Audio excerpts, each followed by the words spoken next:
Assalamualaikum warahmatullahi wabarakatuh. Perkenalkan, nama saya Dwi Erlangga, NIM 204105010074. Di sini saya akan menjelaskan tentang Arya. Langsung saja, pengertian Arya. Arya menurut bahasa adalah pinjaman, sedangkan menurut istilah Arya ada beberapa pendapat, yaitu menurut Hanafiyah, Arya adalah memilihkan manfaat secara cuma-cuma. Menurut Malikiyah, Ariyah adalah memilihkan manfaat dalam waktu tertentu dengan tanpa imbalan. Menurut Syafi'iyah, Ariyah adalah kebolehan mengambil manfaat dari seseorang yang membebaskannya, apa yang mungkin dimanfaatkan, serta tetap zat barangnya supaya dapat dikembalikan kepada pemiliknya. Menurut Hanabilah, Ariyah ialah kebolehan memanfaatkan suatu zat barang tanpa imbalan dan peminjam atau yang lainnya. Ibnu Rif'ah berpendapat bahwa yang dimaksud dengan ariyah adalah kebolehan mengambil manfaat suatu barang dengan halal serta tetap zatnya supaya dapat dikembalikan. Dengan dikemukakannya definisi-definisi menurut para ahli tersebut, kiranya dapat dipahami bahwa meskipun menggunakan redaksi yang berbeda, namun materi permasalahannya dari definisi tentang ariyah tersebut sama. Jadi, yang dimaksud dengan ariyah adalah memberikan manfaat suatu barang dari seseorang kepada orang lain secara cuma-cuma atau gratis. Bila digantikan dengan sesuatu atau ada imbalannya, hal itu tidak dapat disebut ariyah. Selanjutnya, hukum ariyah. Ariyah adalah akad yang tidak terikat, yakni kedua belah pihak boleh membatalkannya. Ariyah termasuk ibadah sunnah yang dianjurkan sebagai bentuk kebajikan dengan memenuhi hajat orang lain. Rasa cinta serta kasih sayang sama muslim pun senantiasa terjalin. Ariyah bisa berubah menjadi wajib bila orang yang membutuhkan dalam keadaan darurat, sedangkan si pemilik barang tidak membutuhkannya. Seperti ketika ada orang yang tidak memiliki pakaian di musim dingin, maka wajib bagi orang yang diminta tolong dan mempunyai pakaian lebih untuk meminjamkannya.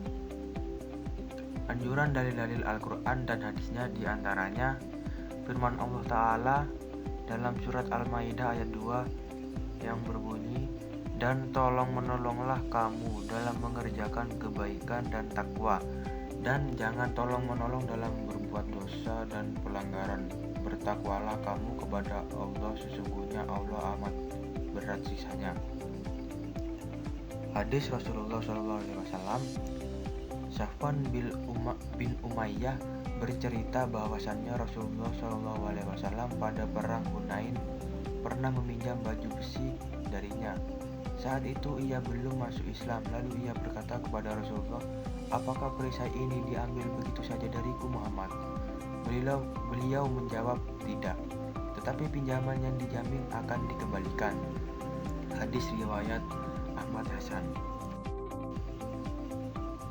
Selanjutnya, rukun ariyah. Yang pertama yaitu mu'ir. Mu'ir adalah pihak yang meminjamkan atau mengizinkan penggunaan manfaat barang pinjaman. Yang kedua, musta'ir. Musta'ir adalah pihak yang meminjamkan atau mendapat izin penggunaan manfaat barang. Yang ketiga, mu'ir, yaitu barang yang dipinjamkan. Yang keempat, sigah. Sigah dalam akad ariyah adalah bahasa interaksi meliputi ijab dan kabul yang menunjukkan perizinan penggunaan manfaat barang. Selanjutnya, syarat-syarat ariyah.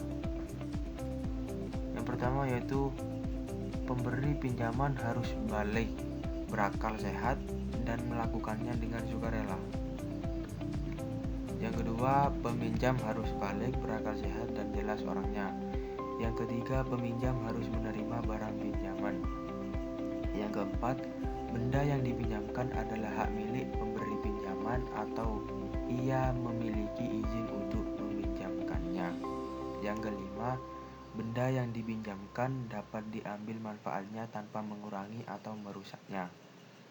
Yang terakhir, fungsi atau manfaat benda tersebut mubah atau boleh, karenanya tidak boleh meminjamkan benda yang akan digunakan untuk perbuatan yang diharamkan, seperti meminjamkan toko untuk penjualan barang haram atau meminjamkan senjata untuk membunuh orang, dan lain-lain.